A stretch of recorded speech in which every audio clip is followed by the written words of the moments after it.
What's up, everybody? I'm Lockouts, and in this video, I'm going to show you how to be one badass Havoc DemonHunter. We're going to cover Soul Binds Conduits, best in slot, PvP, PVE stuff, Mythic Plus rating, just about anything and everything that you could talk about, even a rotation. There's only a few buttons you have to push, but things have changed up now for Shadowlands, which is really awesome. We've got different stuff and different builds that we can play.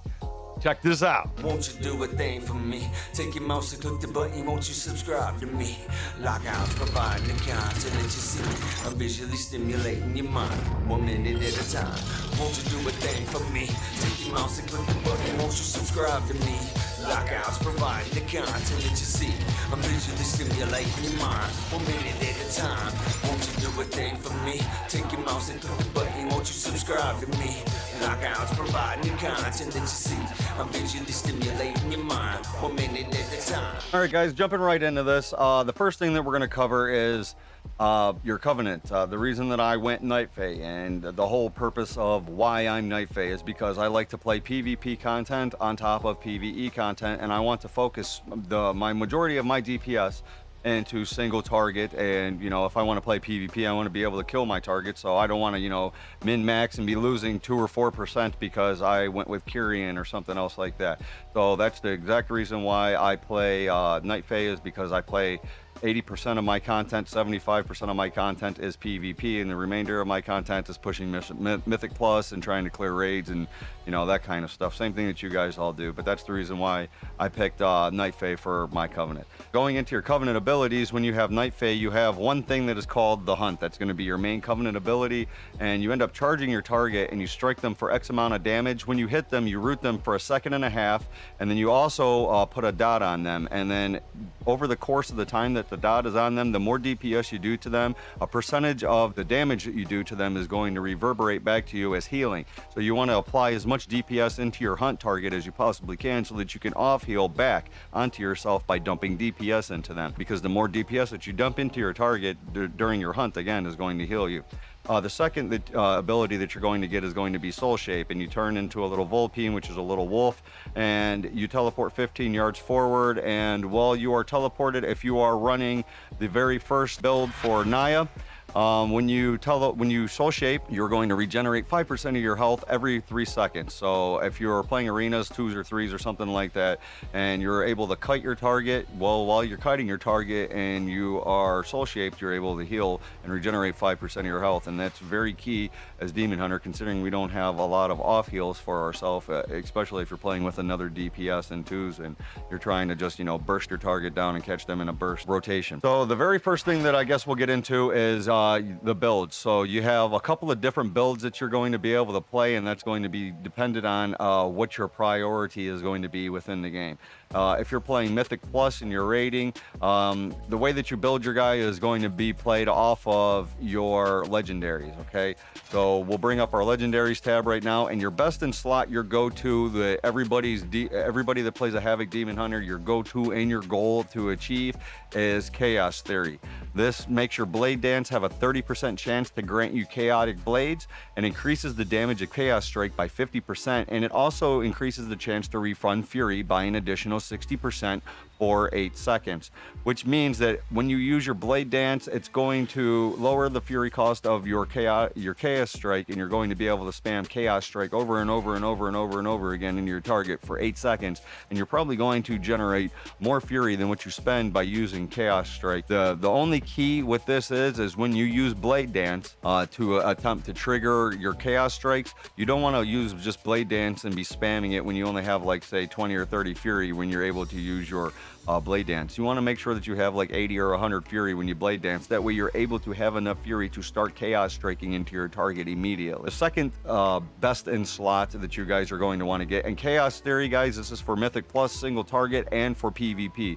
This is your go-to. This is the one that you guys are going to want to have. The other best in slot that is definitely situational for PvP is going to be Darkest Hour. You automatically trigger Darkness when you fall below 35% health, and this does not trigger your actual own darkness. So if you're playing in arenas, 2s or 3s, and you're running Darkest Hour, say if you have a rogue that's on you and he's going to 100 you, well, this is going to trigger a Darkest Hour. 1 minute later, you could use your own darkness, and then by the time another minute goes by, the darkest hour will be back up again, and then you could, so you're going to have 2 darknesses every 60 seconds is the way that it works with this one, and that's great for PvP, especially when you're going against rogues.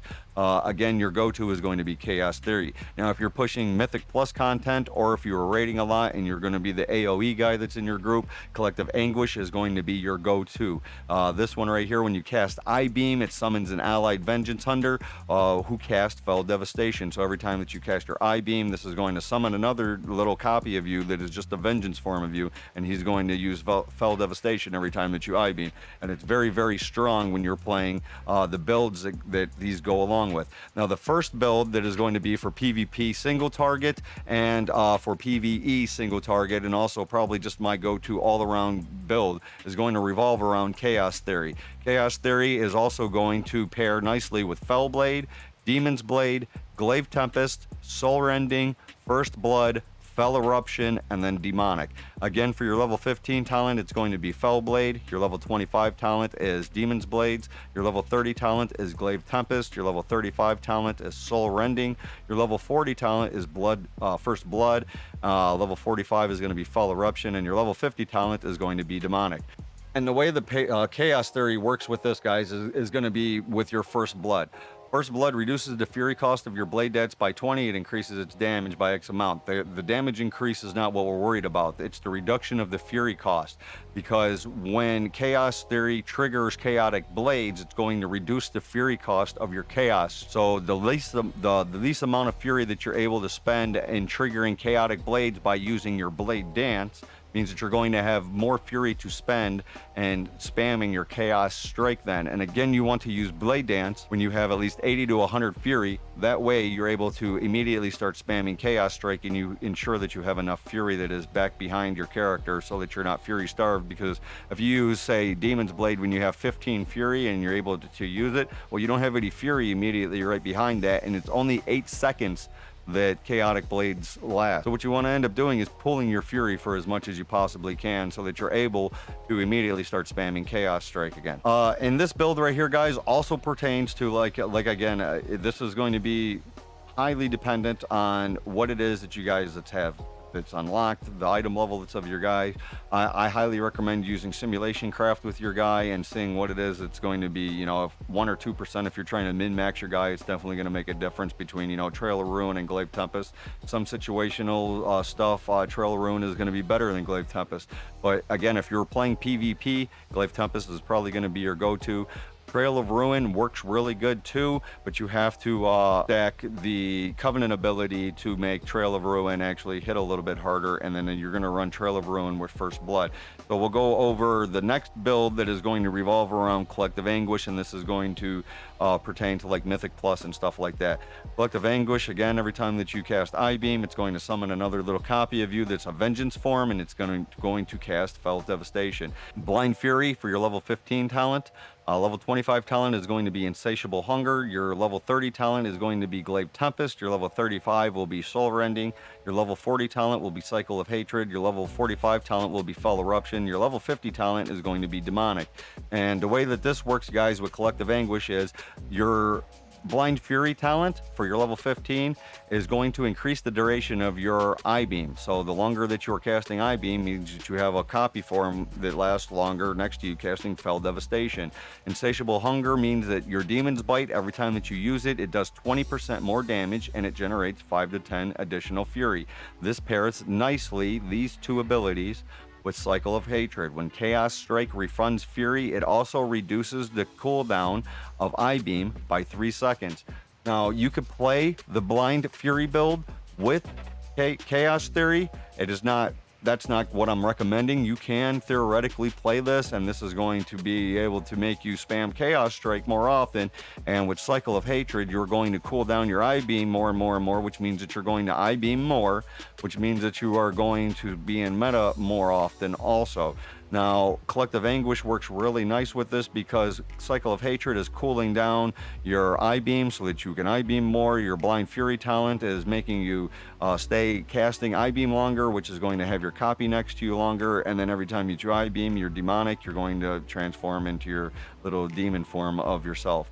Again, these are going to be the 3 go-tos depending on what it is that you guys are trying to play. Darkest Hour for PvP, everybody's go-to no matter what content that it is that you're playing is going to be Chaos Theory, and situational if you guys are pushing, you know, Mythic Plus and you're trying to be a cleave machine, you're going to run Collective Anguish and you're going to run the Blind Fury build, the I-Beam build. Okay guys, jumping back into the first build here for single target maximizing DPS for PvP and PvE content. We have Chaos Theory that is going to be our theoretical go-to. We're going to say that we have this equipped to us, and then we're running Fell Blade, Demon's Blade, Glaive Tempest, Soul Rending, First Blood, Fell Eruption, and Demonic here. Now what we're doing is getting into our Covenant abilities, and our Covenant abilities are going to boost these talents, okay? Unnatural Malice, this is going to be your go-to if you guys are running the Naya build without tiring. You're going to run Unnatural Malice. This increases the damage of your Hunt's ability by X amount of %, and then when you soul shape, you have the ability to regenerate health, and you get 5% of your max health every 3 seconds. And then when you activate your Night Fae class ability, you're going to grant yourself 8 stacks of redirected anema, and that is going to increase your HP, and it's going to heal more from soul shards also if you have more health. That's the way the Demon Hunter worked. Again, you're going to be running Naya, and this is going to be strictly for like 2s or 3s, guys. When you're running Naya and you're running this one right here, you're going to be running your Gore Invigoration. You're going to put Unnatural Malice in your first one right here, run without tiring. Fellfire Haste is going to be for your finesse conduit, and this one's going to increase your Fell Rush by 8% for 8 seconds. So every time that you Fell Rush, you will get a little speed boost so that you're able to, you know, train down your targets, druids and monks and that kind of stuff, and stay on top of them.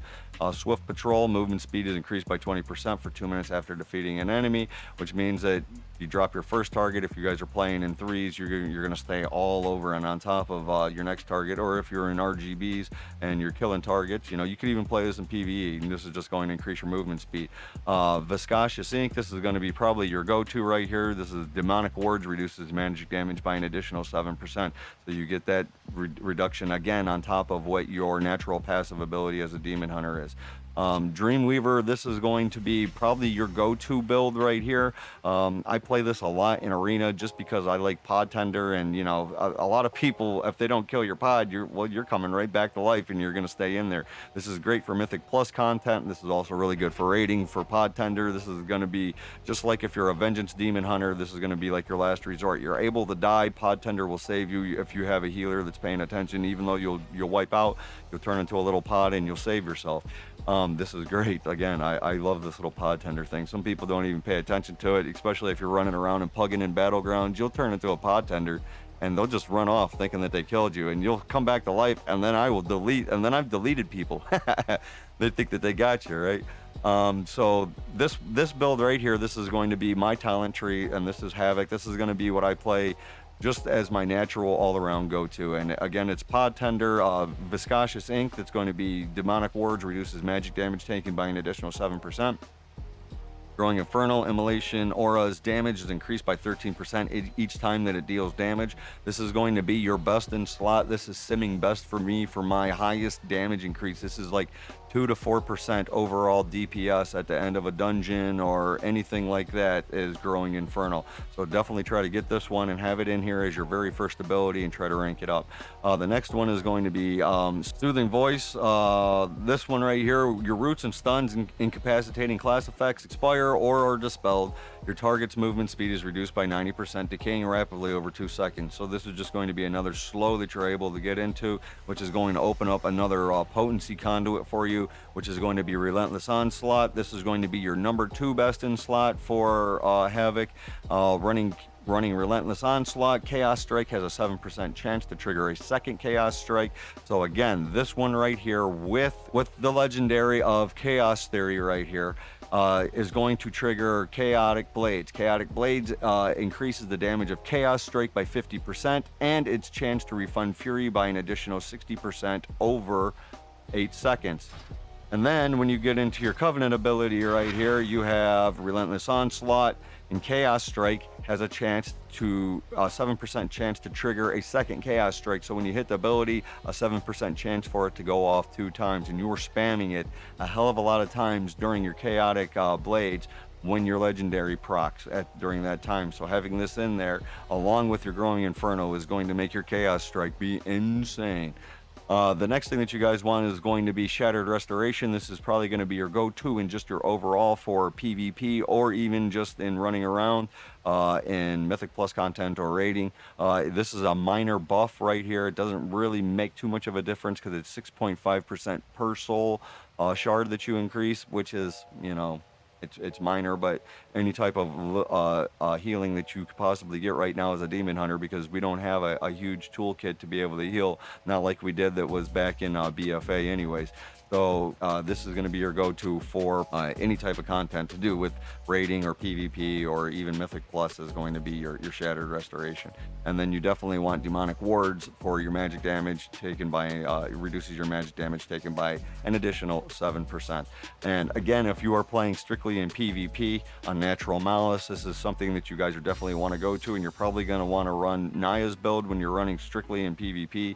That way that you're, or Arena anyways, that way that you're able to buff your damage of your hunt's target by 30%, and then when you're pillar humping or trying to cut your target, you're able to soul shape and you're able to regenerate some type of health. Now you can run the Dreamweaver one, and you could run like Social Butterfly, and when at least 2 allies are within 8 yards of you, your versatility is increased by 3% for 5 seconds. When it expires, it'll jump to them, and then after 5 seconds, it'll jump back to you, which will give you another, which will in turn unlock another endurance conduit right here for you. Will have 2 of them, so you will be able to defend yourself a little bit more. But the go-to, the top 2 that is recommended for all demon hunters is going to be Immolation Aura, going to be Relentless Onslaught, and then it's going to be Shattered Restoration. And then you're definitely going to want Demonic Wards. These are like your go-tos to have that's in your tree. It's not really going to change. Again, in Naya, this is a build that's an option for you if you're pillar humping and you're attempting to kite.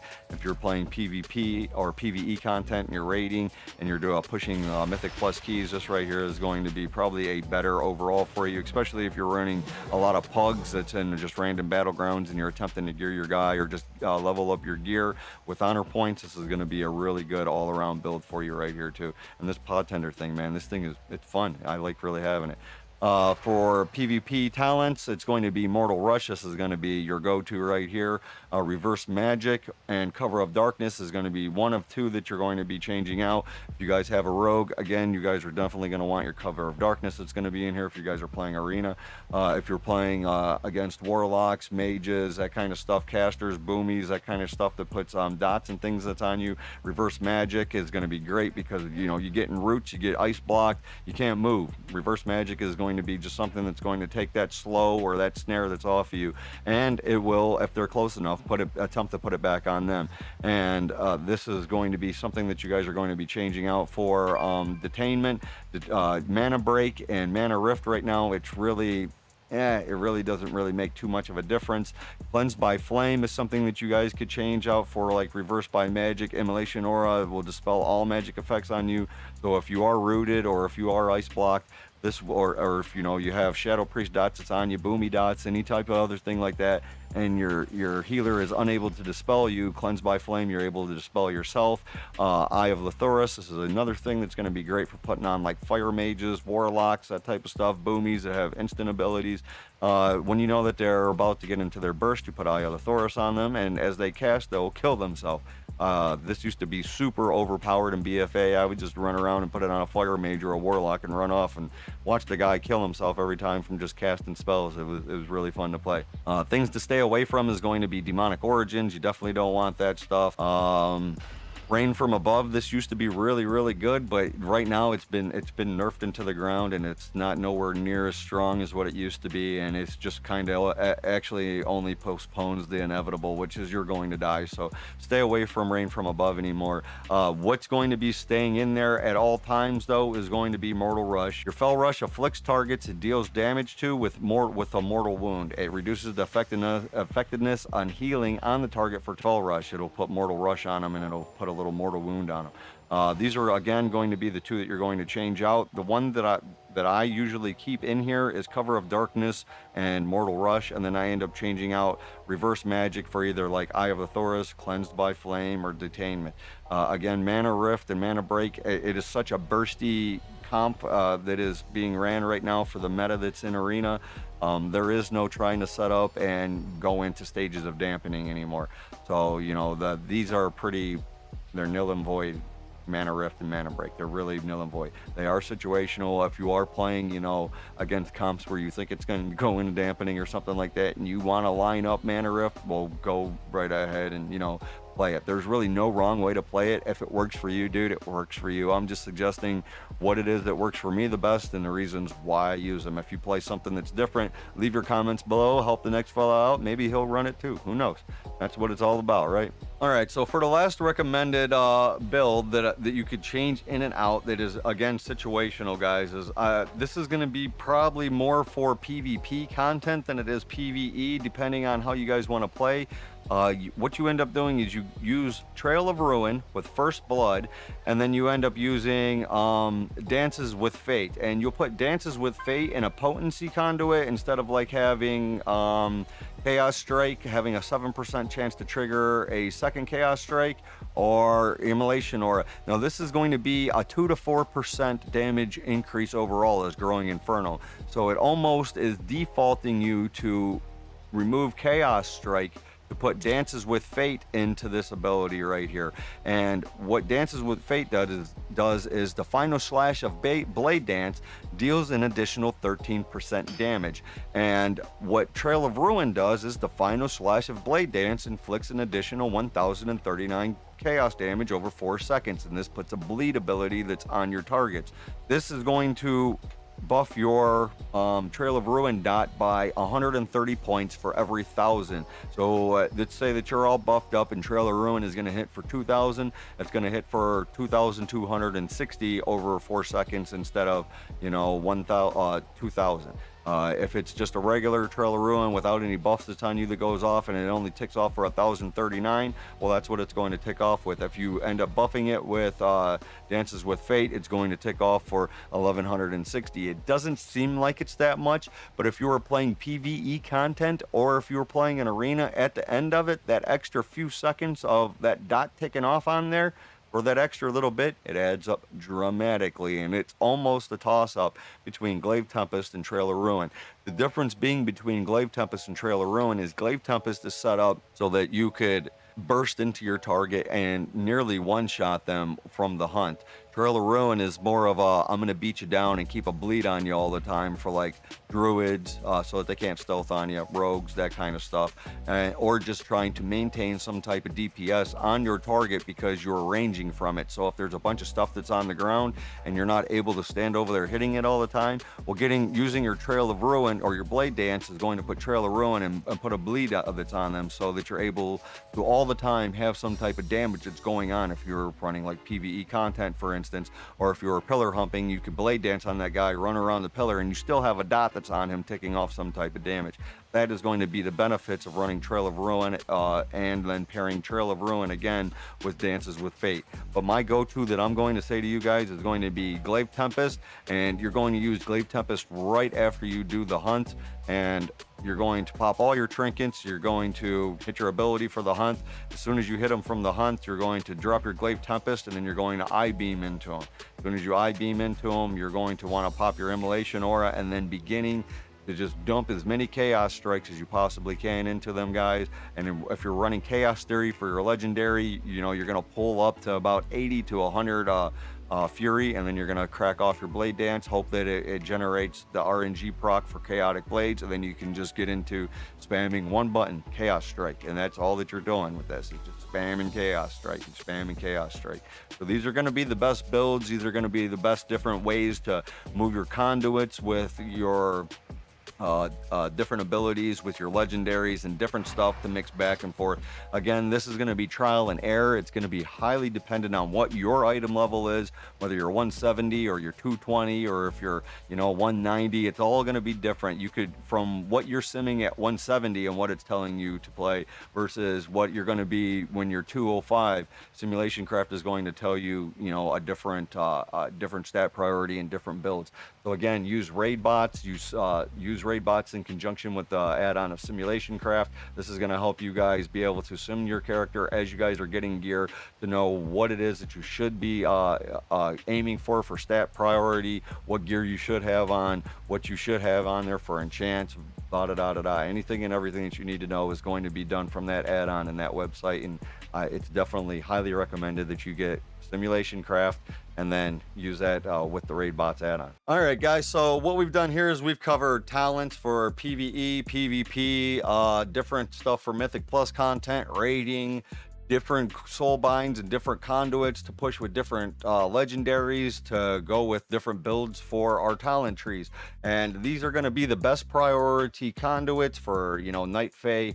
This is what I play. I don't play Kyrian, so I'm not going to have any type of guides that's coming out like that, but these are going to be the best for me. This is what is simming the best. These are what is showing up to be the best. And when I'm looking at the ladders at all of the top like 100 and 150 demon hunters across all of the servers throughout the game, everybody is running the same identical stuff, and there's reasons why. And there's only a couple things that is actually changed up in between the builds, and that is situational. Are you trying to AoE more, or are you trying to focus more on single target?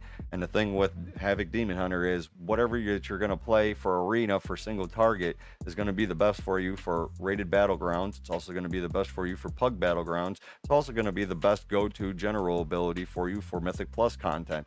Now, if you are playing Mythic Plus and you want to play, the AoE build, that's what you're going to play, the I-beam build, and you're going to run the different legendary that's going to sync in with that. Again, these are just the different builds that I find. This is what I run. This is what I'm recommending to you guys. There is no more just one cookie cutter build, guys. It's not like that no more. There actually is different builds and different ways to prioritize your demon hunter now. So it's going to be preference. Do you want to play the I-beam build? Do you want to focus highly on single target? Do you want to attempt to one-shot your target all the time?